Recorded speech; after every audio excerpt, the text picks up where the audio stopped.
As a motorcyclist, what joy to be able to ride your motorcycle every single day. And of course, you've got the landscapes and you've got the food, which changes from region to region, and changes in altitude and architecture and culture. All those things are wonderful, but for me, it's always the people you meet, the people that touch your heart, that make a journey so special. Did you ever feel that, oh my God, I've bitten off more than I can chew? Like, I'm in the middle of this place and what have I got myself into? I've been through Pakistan 3 times now, and on every occasion I've nearly died. Why? Something always goes terribly wrong. Gordon Jime, the gentleman adventurer who treats his parking lot like a museum. Some people preserve history, but Gordon May rides it across continents. Royal Enfields official historian, Gordon doesn't store vintage bikes. He rides them to Pakistan, Egypt or anywhere else that looks like it might break them. Armed with a paper map, 6 books worth of stories and the belief that breakdowns are just meet cutes with strangers, he's taken pre-war machines from Vietnam to South Africa. For Gordon, history isn't the thing that you admire. It's something that you thrash down dusty roads until it begs for a rebuild. Join us for our Generation Speed Chat with Gordon May.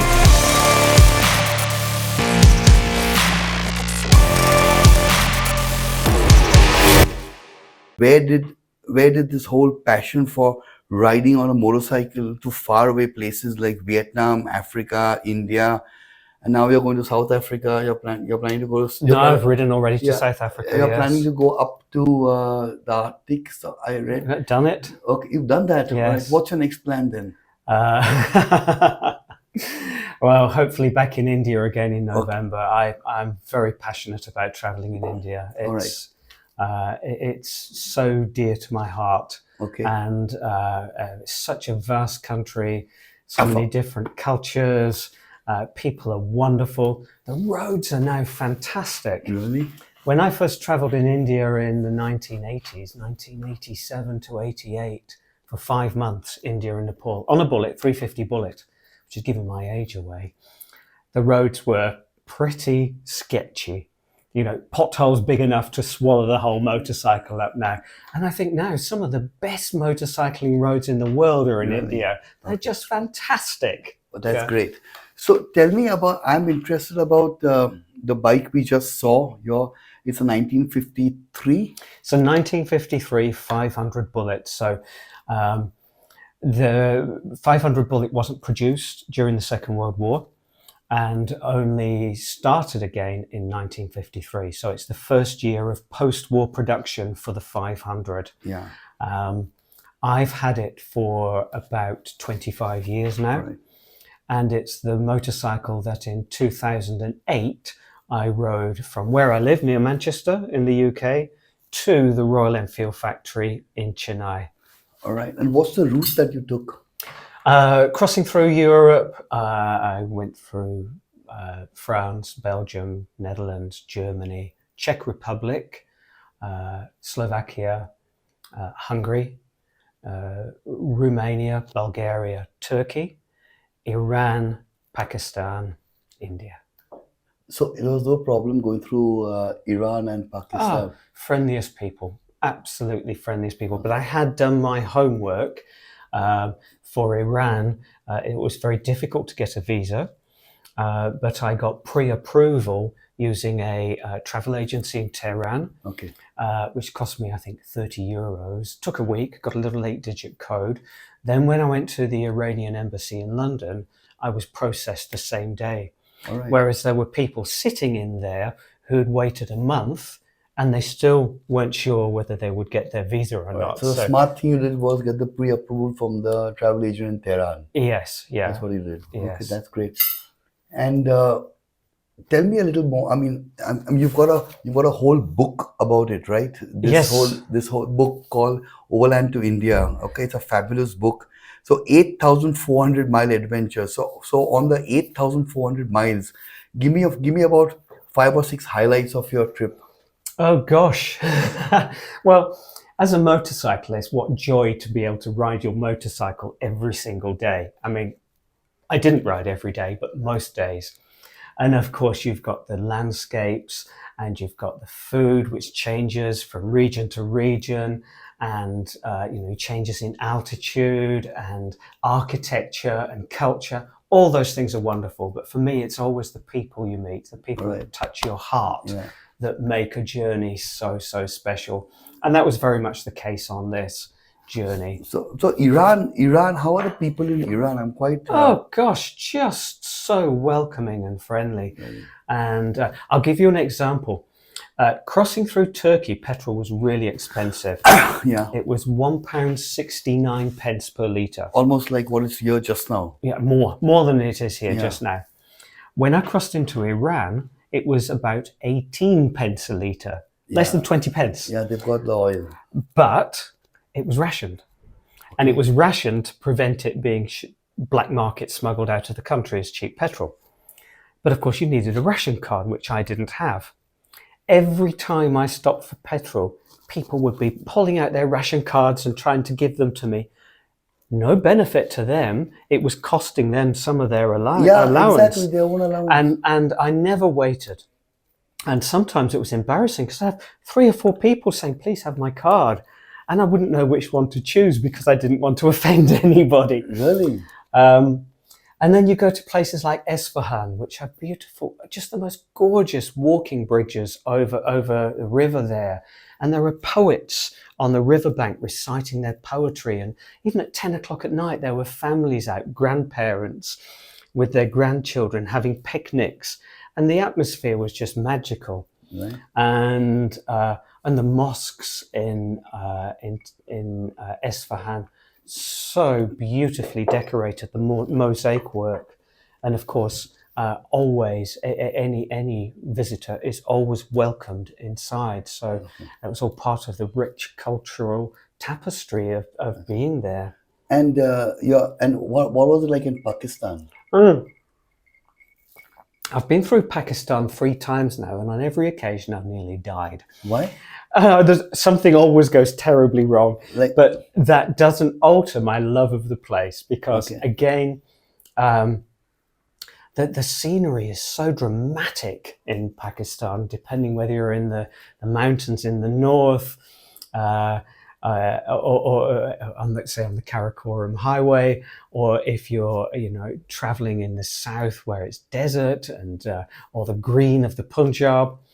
And but on this particular trip, the 2008 trip, I crashed in the Baluchistan desert. Oh, that's dangerous. In sand, yeah. And I was trapped underneath the bike. I couldn't get out from underneath it. Ambient air temperature 40 degrees. And the exhaust was... Yeah, well, my foot was trapped underneath the exhaust with the weight of all my luggage on top. And my knee was twisted in such a way I couldn't even sit upright. And my first absolute panic was for petrol leaking out onto a hot engine in 40 degrees temperatures. That didn't happen miraculously, but I couldn't get up. And I'd hit sand just way too fast. So then? And I waited I'd seen a vehicle about once every quarter of an hour, 20 minutes. Fortunately, I didn't wait much more than, between 5 and 10 minutes. And this tiny Baluchi guy came running along and heaved the bike off me. Front forks were twisted, so I rode all the rest of the way to the factory with my left hand about 3 inches ahead of my right hand. The factory in Chennai? Yeah. So from Pakistan? From Pakistan. From Baluchistan, across Pakistan, into India? And all the way down through India. But why didn't you get it done somewhere along the way? Because the forks from 1953 are nothing like the forks of, even them, the cast iron bullets. They were totally different. So there was nothing could be done. They still operated properly. Okay. It's just that they were twisted. All right. But, these are all part of the challenges that you overcome. And I think on journeys like this one and other journeys, I think one of the things it teaches you is to be self-reliant. Yes. And you can work your way out of a problem up to a point, but then there will always be at another point someone who is able to assist where necessary, who's maybe got the old world skills necessary to get you going again. But in most cases, I carry far too many spare parts, Rishad. And generally, I can fix it. Or if not, I've learnt DHL are pretty good. DHL are pretty good, right? So, Gordon, you've done your fair share of overlanding trips, right? You've done your fair share of overlanding trips. So, for example, when we do these stories, a lot of questions we get is, where do I start? For example, me, okay, it's always been a childhood dream of mine to do this ride from Bombay to London on my motorcycle. Of course, you being a British citizen with a British passport, the methods and the bureaucracy might be a little different, but generally the larger picture is the same, right? So, how does one start? Where it seems so overwhelming that, oh my God, what do I carry? What do I take? Where? How do I travel? What route should I take? What permissions do I need? How much money do I need?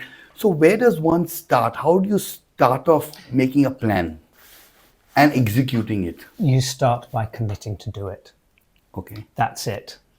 All right. You've got to prioritize it. If you don't prioritize it, probably won't happen. Okay. And if you don't commit to it, if you get wrapped up in all the ideas of what will I need, how will I do it, how will I get this, what bits do I need to buy, and then you spend all your time on YouTube looking at what tires you need for your bike and all the gizmos and gadgets that you could take with you.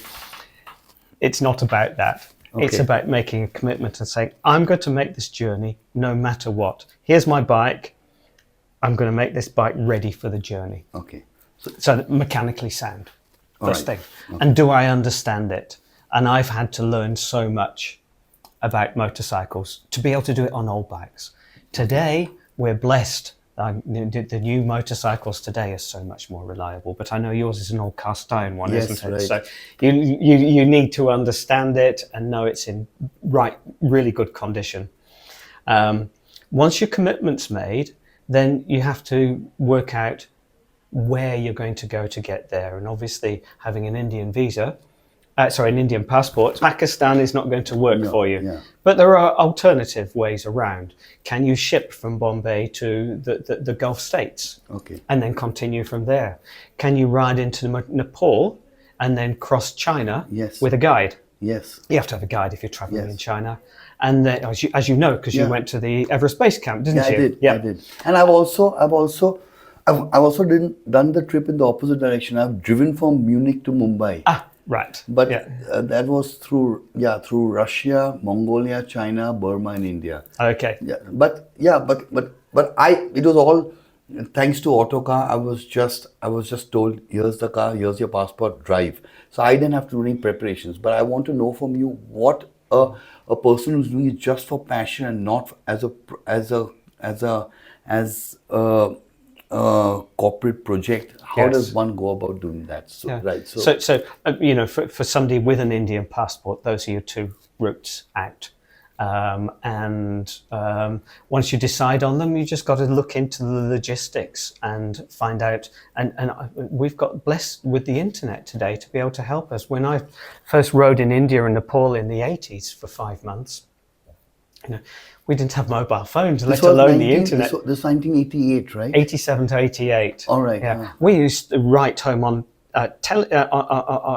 aerograms, which were super fine bits of folded paper. Yes. And get your mail at post restante at post offices. Now we've got this amazing resource of the internet. You can research all this. Go on the Horizons Unlimited website, which is a very, very good resource for overland motorcycle and car travelers to decide your route. And then, I crossed the second time I came through Pakistan into India was 2015 when I rode from England to Vietnam. And on that occasion, I came through Central Asia, through Uzbekistan, Tajikistan, Kyrgyzstan, and into China. And then from China across up on the Karakoram Highway and over the Khunjerab Pass into Pakistan.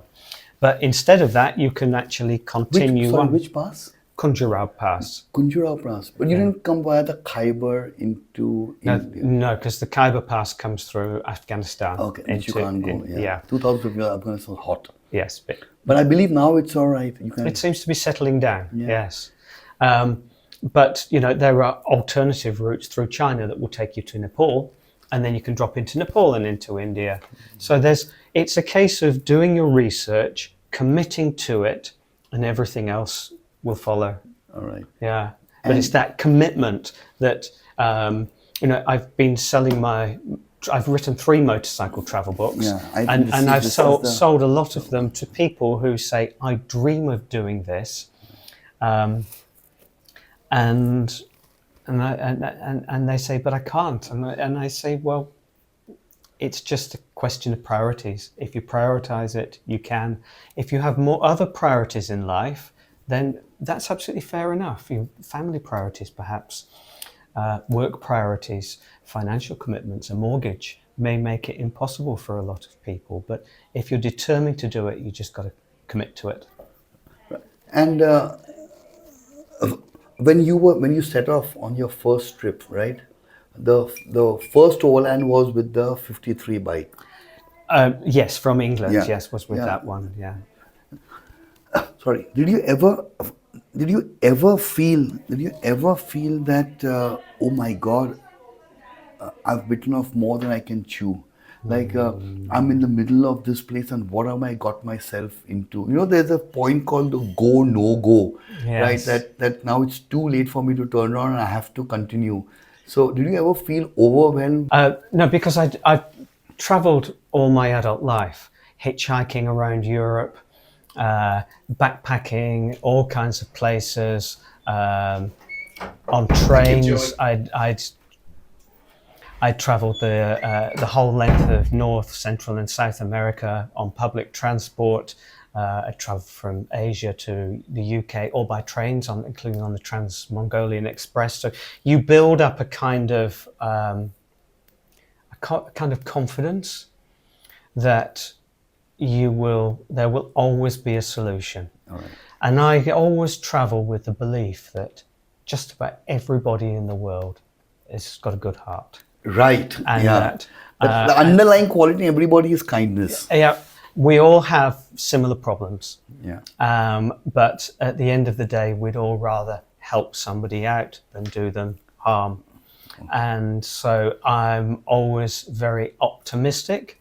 And when anything happens, to see it as an opportunity. Even when something goes wrong, your bike breaks down, you crash. And even the example I told you of being trapped underneath the motorcycle in the desert in Baluchistan, that resulted in a couple of wonderful meetings that happened with people later. So there's always, and I'm not looking at things with rose-tinted glasses, there is always something positive to be found. And that's the joy of traveling. It's those encounters with people. Let's talk about your history with Royal Enfield. How did that come about? And how did you get into motorcycling? And I know you got into travel because travel was always a passion. But how did you get into... How did you start off from just being a traveler to being the official historian for Royal Enfield? Life is strange. You never know what's going to happen. And that's one of the wonders of it, isn't it, Rishad? I've had a Royal Enfield in the UK from 1985. So I already had a Royal Enfield. Okay. It was from the year of my birth, 1963. And so when from Pakistan to India in 87, over the land border, first thing we did was sit down for something to eat, and there was a doo, doo, doo, doo, doo, and the bullet goes past, and we've got to do this. And so I continued to... This was when you went, when you did not ride, you just... So I've been traveling in Pakistan, backpacking, Backpacking, not motorcycling. Yeah, for 2 months. Okay. And then crossed into India. This is in the 80s. And the duk happened. Yeah, and went to Delhi and bought a a 350 Deluxe, Deluxe because it was red and chrome. Yeah. And then, so 5 months India and Nepal, but had to sell that when we came to leave. So as soon as we got to New Zealand, where I was living, first thing I did was buy another Royal Enfield, one that needed restoring. In New Zealand?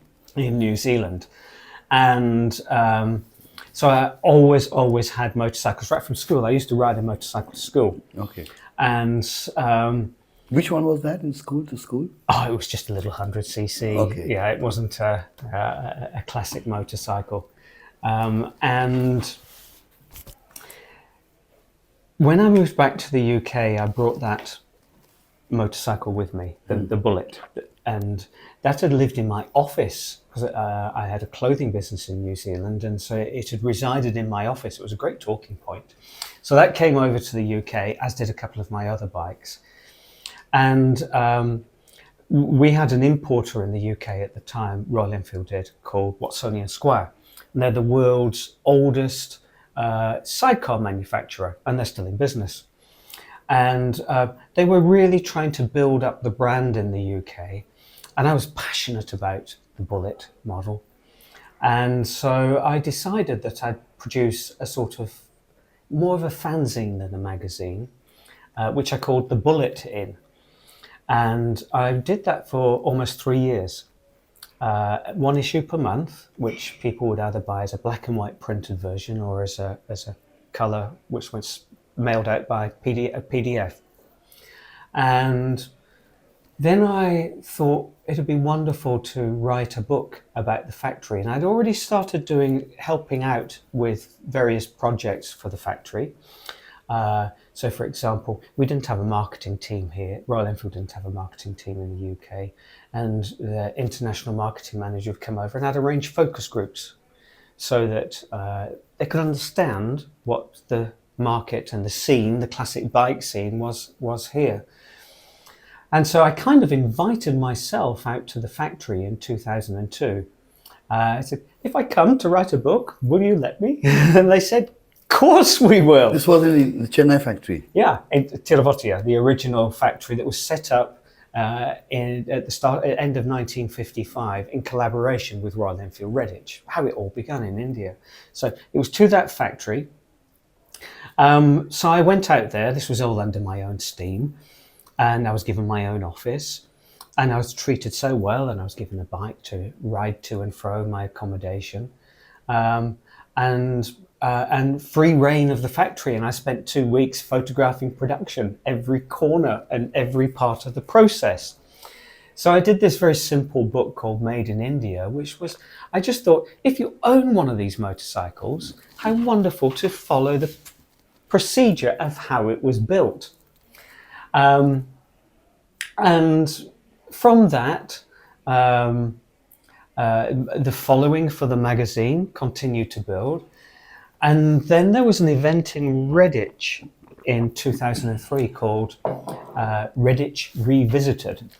And it was to celebrate all the wonderful things that happened at the Royal Enfield Redditch factory. So I went along to it with a big stand and sold books. And I produced another book for that called Made in Redditch. So it Made in India, Made in Redditch. And I guess from that point onwards, my involvement with Royal Enfield continued to grow. And in 2005, I was invited to go back to India, this time paid, to write The Legend Rides On, which was the 50th anniversary coffee table book to celebrate 50 years of production in India. And after that, again, my involvement continued. I acted as, I think more than anything, as a resource in the UK. Because there wasn't any depth in representation here, they'd call me, and I knew the motorcycle scene. And I would arrange things and organise things and give ideas. And then I guess I slipped into this role of being a consultant. And Royal Enfield began to take up more and more of my time.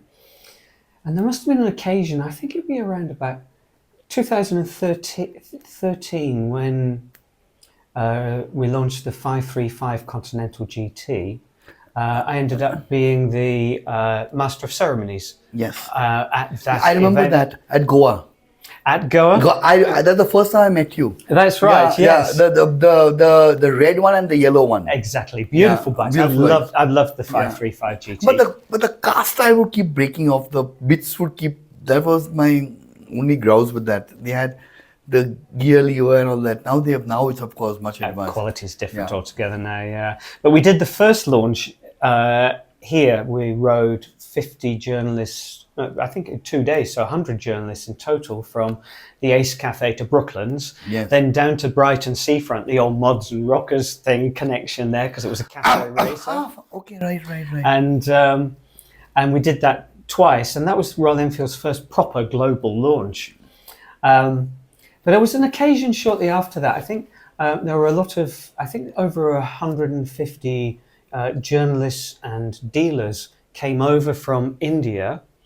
And I was tasked with taking them 30 at a time on a 1-hour tour around the National Motorcycle Museum, highlighting the Royal Enfield motorcycles there. Okay. And the next day there was this massed meeting of 150 dealers, etc. And Sid Lal was on stage and he sort of welcomed everybody and he said, "I hope you had a good day yesterday. I understand you were being taken around the museum. Did you have a good time?" And thankfully people said, "Yeah." And then he said, "Doesn't it say something about us as a business that we have our own brand historian?" Yes. And I was like, "Who's that?" oh gosh, that's me. So that's how it happened. That's how it happened. And then I guess when lockdown came with the pandemic, by that point, about 60% of my time, I had other business interests, but about 60% of my time was being taken up with work for Royal Enfield as a consultant.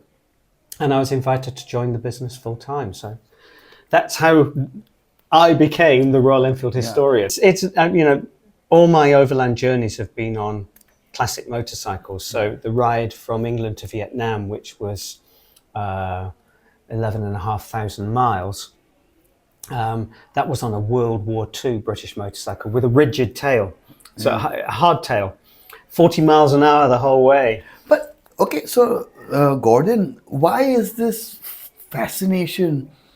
I mean, is it a sort of greater sense of achievement to do it, to have a motorcycle that you have to mollycoddle these bikes? Oh, you're not kidding. You have to mollycoddle the bikes, right? Every day. Every day. You have to pamper them, mollycoddle them, give into all their tantrums. Sometimes they're petulant. You have to humor them. You have to pacify their egos, all that. Yeah. But not that we're anthropomorphizing them, but it's true. Yeah. The bike I rode here today, it was left standing for 13 years because I put my devotion onto other motorcycles to do other journeys on. And I tell you what, it's bloody furious with me. And I've paid the price. Yeah. It's taken a while to win back its affection. Right.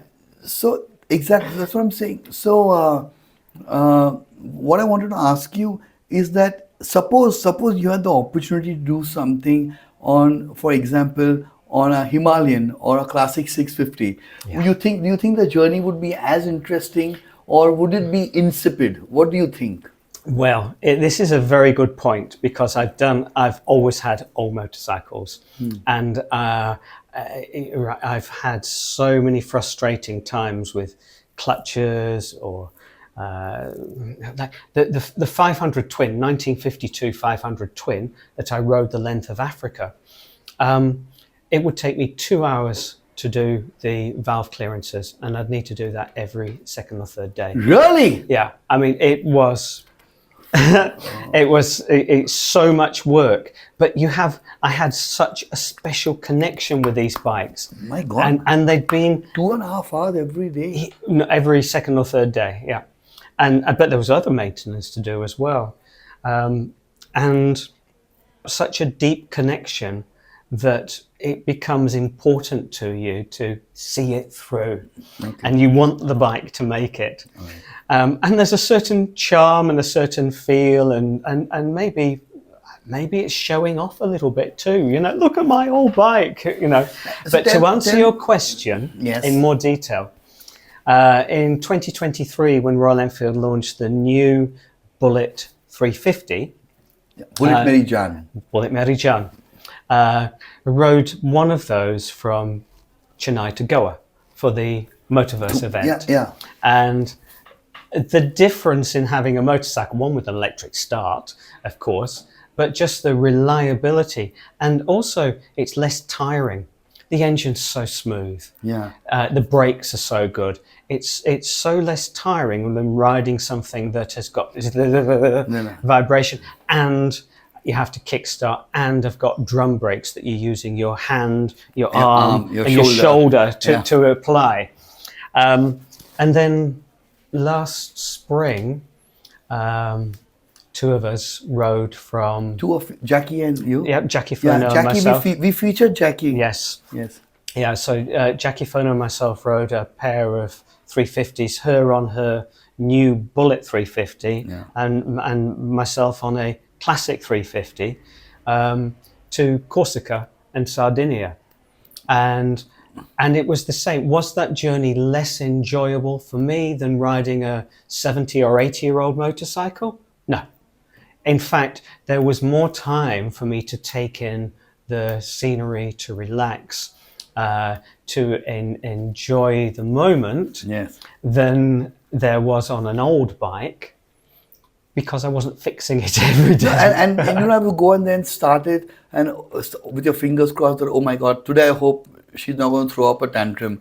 And you just brrr, and it starts, there you go. That's right. I mean, there wasn't problems every day with the old bikes. On this, I think one day I rode over 300 miles. Never missed a beat. All right. And that's the same bike that's outside now, yes. Okay. And the 500 twin through Africa. I crossed Sudan, the Nubian desert, 55 degrees Celsius ambient air temperature. I nearly died, but the bike kept going. Oh my God. So, this one? No, a 500 twin, 1952 500 twin. Wow. The bike I rode from England to Vietnam crossed multiple high altitude passes where, it was 5 degrees below freezing, and I'm up at 4,500 meters.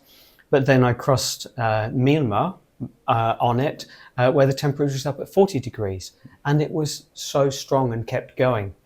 But it kept going, one, because it was very well prepared, and two, because every day I was doing maintenance. So the joys of the new motorcycles is you don't have to do that. I think on the ride to Corsica and Sardinia and back, it was just over 3,000 miles. Okay. All I did was check the oil level and adjusted the rear chain once. That's it. But I think the point I made earlier is a very important one, is that it's and those machines are relatively light compared with a lot of bigger adventure motorcycles. So with the smooth engine, the lightweight, the low center of gravity, and the ease of riding and the good brakes, it's just less tiring. So you have more energy left, especially when you're becoming, it's like the youth has passed you, gone by now. That they all make a difference to traveling comfortably and having energy to enjoy everything. That's true. Right, Gordon. Thanks a lot. Rishad, it was a perfect pleasure, really. It's been awesome talking with you. Right.